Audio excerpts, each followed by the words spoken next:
Bon, ben, bonjour tout le monde. Je sais pas de quoi ça va avoir l'air. Là. Je suis dans mon salon avec pas beaucoup d'éclairage devant la télévision. Je viens de prendre mon café. C'est la routine du vendredi qui va commencer. Et puis, c'est les routines les routines du printemps. On a préparé la propriété depuis une couple de semaines pour faire... on a arrangé les plates-bandes, on a arrangé les fleurs, on a arrangé le jardin pour le préparer pour les semences, ce qui va être fait en fin de semaine. Et puis aujourd'hui, ben, on va installer le climatiseur. Je ne vous montrerai pas toute la séquence que ça prend pour installer ça. Mais je vais vous montrer, mais je vais vous mettre en dessous de la vidéo une autre vidéo que j'ai fait il y a 2 ans ou 3 ans à peu près, où je fais un entretien sur cette machine-là avant de partir la saison. Parce que c'est important que surtout que les radiateurs de la machine soient propres. C'est la base. Souvent, ce qui arrive, c'est que le radiateur extérieur devient trop plein de cochonneries. Et puis l'air passe pas bien. Et puis le refroidissement ne se fait pas bien dans cette partie-là de la machine. Donc la circulation du gaz ne se fait pas bien non plus. À l'avant, il ne sort pas à la bonne température. Donc, il y a ça qui va se faire. Je vais vous montrer les différentes séquences d'installation parce que j'ai une façon de l'installer qui est bien le fun. J'aimerais ça avoir un climatiseur pas mal plus fixe. Mes moyens étant un petit peu plus limités, puis je ne veux pas dépenser pour ça parce que là, on parle d'une coupe de 1000 $. Donc, je vais endurer mon unité de fenêtre encore un petit bout. C'est une grosse unité qui a réussi à fournir la maison. C'est sûr que si si on était plusieurs personnes dans la maison, ça fournirait peut-être pas. Mais là, moi, comme je vis tout seul, ben, l'unité n'a pas trop de misère à me fournir la maison au complet. Donc, après ça, ben, on va probablement aujourd'hui semer le jardin. Et puis, j'ai d'autres activités pour la fin de semaine. On va tout vous montrer ça. Puis, parce que je prépare la propriété pour être à l'aise, pour être bien, parce que je ne crois pas beaucoup voyager cette année. J'avais prévu aller peut-être dans le coin de la Mauricie visiter des jeunes qui sont sur mes réseaux depuis quelque temps. Et je vais évaluer l'idée, puis j'avais prévu des voyages dans le coin de Mont-Tremblant chez d'autres amis qui ont découvert, que j'ai connus en lien avec ma chaîne YouTube. Mais ça, on va se passer un peu aussi. Ça va dépendre de mes moyens financiers, là. C'est comme... j'ai jamais eu un aussi gros revenu, puis j'ai jamais autant surveillé mes dépenses, parce que j'ai l'impression que il y a quelque chose qui s'en vient. Puis j'ai fait des réserves de nourriture un peu, j'ai fait des réserves d'argent un peu. J'ai dû changer le véhicule, mais comme je voulais pas m'endetter, je suis allé sur un véhicule que j'ai été capable de payer comptant encore une fois. Quoique c'est un véhicule que j'ai payé assez cher. J'avais accumulé beaucoup d'argent pour faire ça. Et puis les termes de la maison, c'est pratiquement fini, donc je vais tomber plus à l'aise. Et puis, ben, c'est ça. Go, go, go. C'est parti. On part l'installation du climatiseur. Le climatiseur, comme chaque année, est installé à la fenêtre du bureau. Voilà, le bureau, la fenêtre. Puis, cette fenêtre-là n'est jamais...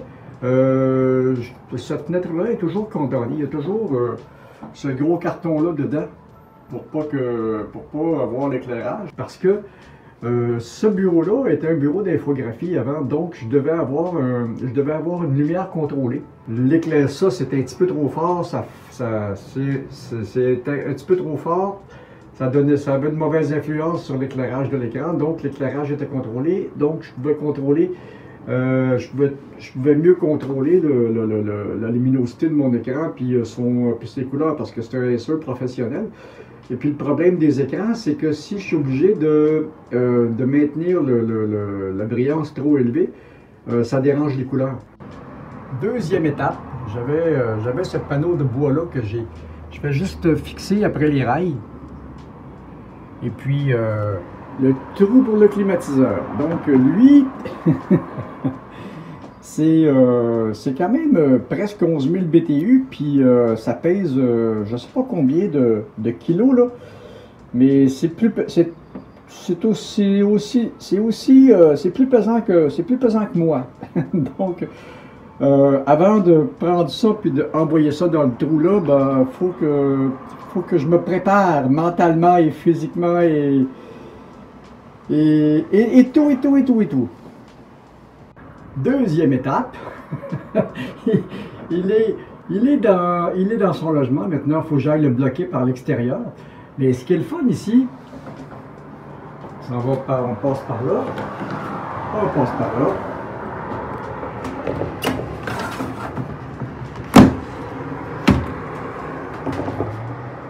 Et j'ai accès au toit de la maison pour aller le bloquer. Je suis au deuxième étage. Donc j'ai un abri d'auto. On passe par là. Et voilà, les petits blocs sont installés. Il reste juste à finir l'intérieur. C'est un vrai plaisir d'avoir accès au toit de la maison comme ça. Ça me donne une super belle vue sur le terrain. Il n'est pas encore à son plus beau. Et voilà. Ah, elle marche la lumière, ben oui. Et voilà. Deuxième étape. Et puis, la troisième étape s'en vient. Isolation. Et on va être prêt dans pas long. Et voilà, une affaire rondement menée. On l'entend tourner. Là, je fais tourner les ventilateurs parce que je partirai pas le compresseur tout de suite. Je vais attendre quelques heures avant. Et puis, ben, c'est ça. C'est réglé. On n'en parle plus. Et je vais vous montrer de quoi ça a l'air de l'extérieur. C'est quand même chic comme installation. Hop, on dirait que tout manque d'eau ici, là. On va s'en occuper. Et puis, ça commence à pousser dans les bacs. Les concombres, ces concombres-là vont être prêts à repiquer dans les prochains jours. Et puis les citrouilles, ben, sont déjà prêtes depuis un bout. Ils vont pousser à l'intérieur. Et naturellement, d'arrachage des pissenlits. Pas de produits chimiques, puis je les enlève jamais au complet. Bon, c'est ça, je mets pas de produits chimiques pour les contrôler, puis je les enlève jamais au complet. Puis il y en a juste dans le couloir d'accélération entre les deux bâtisses qui vont d'un bout du terrain à l'autre. Comme j'en enlève à peu près la moitié chaque année, la gang grossit pas tellement. Puis, tu sais, on dit, les écologistes nous disent de les laisser là parce que ça fait de la bouffe pour les abeilles. Mais j'ai aussi sur la propriété beaucoup de plantes vivaces qui sont plus précoces que les pissenlits. Donc, ça fait, d'après ce que j'ai pu voir, les insectes qui sont sur la propriété ont l'air de préférer les petites plantes vivaces aux pissenlits, quoique c'est quand même beau comme fleur. Puis les feuilles sont bonnes à manger en salade. Un petit peu amères, mais bonnes à manger. On continue la journée. Bon, ben voilà, on est quelques heures plus tard. Le climatiseur fonctionne. Il va me refroidir la maison. Ça fonctionne. Maintenant, je ne le fais pas fonctionner à longueur d'été comme dans le temps parce que quand j'arrive à travailler, il est quand même 2 heures du matin. La maison a eu le temps de refroidir. Donc, s'il fait un temps qui n'est pas trop chaud, j'ouvre la maison à la place, puis je peux fermer quand j'arrive à travailler. Comme ça, j'ai pas les bruits de la route parce que j'habite dans le centre d'un village, sur la rue la plus passante du village. Alors, voilà, alors c'était les routines du printemps. Il y en a d'autres à venir au cours de la fin de semaine, mais je vous ai montré ceux que je fais aujourd'hui, puis il y a le jardin à venir un peu plus tard. Alors, si vous voulez continuer à suivre mes aventures, bien, abonnez-vous, c'est important. Envoyez-moi un petit pouce bleu, ça aide à référencer la chaîne. Et puis, ben, à la prochaine! Salut!